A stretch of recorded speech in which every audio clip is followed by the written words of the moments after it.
You can never mistake the face of a Citroen. The double chevron across the front. You can see, we tested the C3 not long ago. This is its slightly blown up bigger brother. As has become common these days, you take a B2C segment hatch, you blow it up slightly, you create a crossover SUV. And that's exactly what this one is, the C3 Aircross, as Citroen call it. Very interesting treatment with these headlights over here, the daytime running lights above, the air dams. You can see it's a neat looking vehicle. Of course, note, can't miss all the black cladding around the wheel arches, along the bottom, the roof racks on the top, all of that, that just says to you all along, I am a crossover SUV. And it's exactly what Citroen have gone out to create. And they certainly have done something a little bit different and a little bit distinctive. And why do I keep saying that? Because this treatment on the C-pillar, it just is different, isn't it? It just looks somewhat different. And the blacked out effect running through from the C-pillar round to the rear, it just is that little bit distinctive. I must be honest, personally, I'm not unhappy that they haven't put those squares across the bottom of the doors as they do on the C3. I think this is a bit cleaner and looks a bit neater, can I call it. You take a look inside the back seat, driver's seat as always set for myself. Have a look. Cloth upholstery, so what? No, not a problem at all. You have got a 12-volt socket for rear passengers over there, and you've got very, very good leg and headroom, which is what counts. And Isofix for the rear seat as well. So we are catering and aiming directly at the family user. Come around the rear. And I was mentioning those squares and bumps. Well, Citroen couldn't resist putting them into the rear bumper, could they? And creating that effect over there. But not serious. It's distinctive, it's different. I keep using that word, don't I? Pop open the rear hatch. And a feature that immediately stands out to me is the fact that note the level, the flat loading bay over here. That you don't have to heft a suitcase up over or things like that. Those are important features and they make a big difference. You've got the dummy floor as well, so okay, maybe there is a little bit you've got to heft over, but it's not a lot. And then below that you have got a space saver spare wheel. Well, not going to say too much about that. So you've either got an extra secure area between the two, you can just remove the board very simply, there you go. But it works very easily. Decent sized boot for a family. You can drop the rear seats 2/3, 1/3, and there is even the armrest or the ski flap if you want to use it. All features that are useful and come in handy in any vehicle. C3 Aircross is powered by the same 1.2 litre 3-cylinder engine as the C3, but they do only use the turboed version, not the non-turbo that you can get in the standard little hatchback. So 81 kilowatts, 205 newton meters. Gives it a little bit of oomph, but we'll talk about that a bit more when we're inside.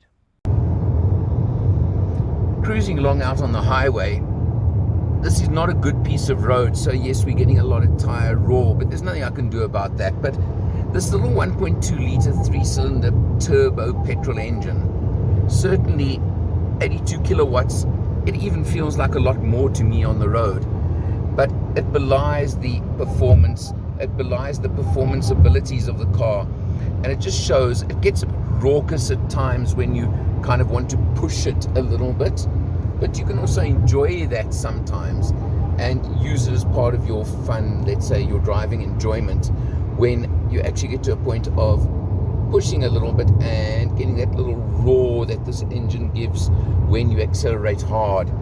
The 6-speed automatic gearbox, pretty smooth. You do feel the shift sometime, but I wouldn't complain about it in any way.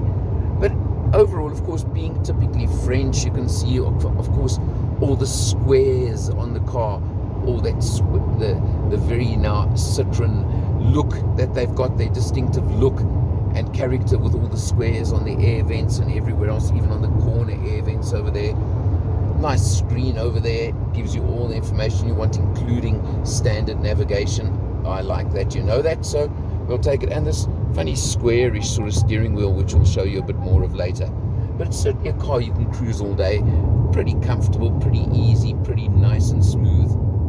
Overall, as you can probably hear now, this extra tire roar I'm getting because this is a pretty lousy piece of road I'm on the highway right now. So I can't blame the car for that. I'll blame the highway, I'll blame the road. But you can cruise very, very smoothly and comfortably. And that's what you want as far as I'm concerned.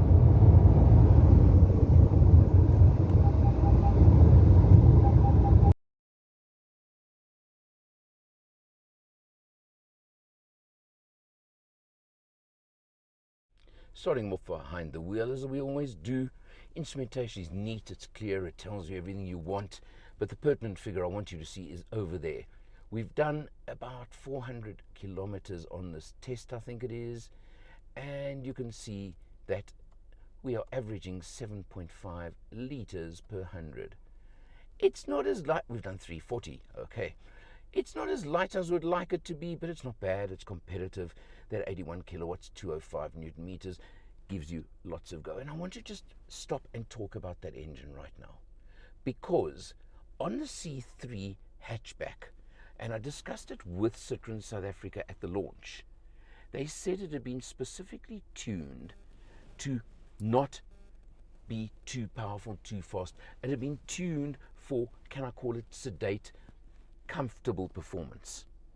Well, somehow in the Aircross they've done something different, and in the Aircross it feels like it's being tethered almost, and this really feels peppy and quick, and the acceleration and everything like that for a little car like this has really impressed me. And you've even we're going to jump quickly, got a sport button, which obviously will just hold you into your gears, gear ratios, and hold on to the gear ratios a little bit longer if you press that button. Not an important one. I didn't use it at all on the test, but it's there if you want it. Or maybe if you really want a quick overtake, you could press that button first. Just up to you. You've got, of course, your standard multifunction steering wheel, which has got your various items. It's all very standard. I'm not going to go into it too much. But, of course, it's the tiny little Citroen squarish almost steering wheel. It's very neat, very nice. And you've also got on the door panels these little square patterns built into the door panels and showing even on the armrests and things like that. These are little Citroen quirks, and of course the air vents over there on the sides as well as in the center. Square, note the squares, always the squares with Citroen, but that's one of their little things. And just going across the dash even further, you've got an extra little piece here, area here, with a pimpled effect, just to hold maybe your passenger cell phone or something like that. Another feature that has been pointed out to me is, note how flat the dashboard is. Even the instrument binnacle over here, it's not high up above the wheel, so you've got a really good view across from a driver's point of view. The driver's seat is height adjustable on the Shine model, which does help. And Citroen pointed out at the launch of the C3 that you can see the end of the bonnet, which you can't do on many cars these days. So that is a nice feature. Let's have a look now. The infotainment screen, nice big center touch screen. I want to show you this first, and that's why it's on the screen. This is one thing that I don't like. In order to adjust temperatures, fans, etc. for your climate control system, you've got to use the touch screen. There aren't buttons that necessarily operate it for you. There's the quick button there to get to that function, but that's as much as it is. Otherwise, you've got to go into the screen. I do prefer a button to operate the aircon climate control while I'm driving. I find that one too far on the screen. But beyond that, you do have navigation as standard, which I do like. I'm still not necessarily wanting to always use Android Auto or Apple CarPlay, both of which are on this car and work well. I've tested them. But again, this is me, so take it as you wish. You come down, you've got your push button for stop, start. I mentioned the sport button over there, and you've got, of course, a USB and a 12-volt socket at the front. In today's world, interestingly, Citroen fitted a standard torque converter 6-speed automatic gearbox. works well. If you want, you'll feel a couple of the shifts, but not unpleasantly. If you want to push on hard, you'll feel them a bit more. But overall, it's nice, it's easy, it's comfortable, it does its job. And of course, they've got this pretty unusual shaped handbrake, the aircraft type, or however you want to refer to it. Just typically different, typically Citroen. And then over here, you've got a nice little storage area and a closing lid over it over there. Well, it's different, as I said. It's French, it's Citroen, it's all the things you'd expect from the brand, and it delivers in every which way. It's such a competitive market segment. I don't know why I keep saying that in so many tests lately, but it really is. You can get into the Feel model, which loses a few of the features, for 400,000 Rand, 399. This one is 425. And that's market competitive in the segment. It really is. It goes well. As I said, it feels very peppy. It really feels like it's got much more power than it has on that bonnet. So it's got all those sort of things for you to enjoy driving, for you to enjoy having a car like this. It's there. It's got more character than a lot of others, being typically Citroen. It's the kind of car not everyone's going to rush for. But if you enjoy a touch of personality, a touch of character, and you don't want to drive the same car as all your neighbors, that's when it comes onto your list, as far as I'm concerned. For Motor Matters, I'm Eleanor. See you next time.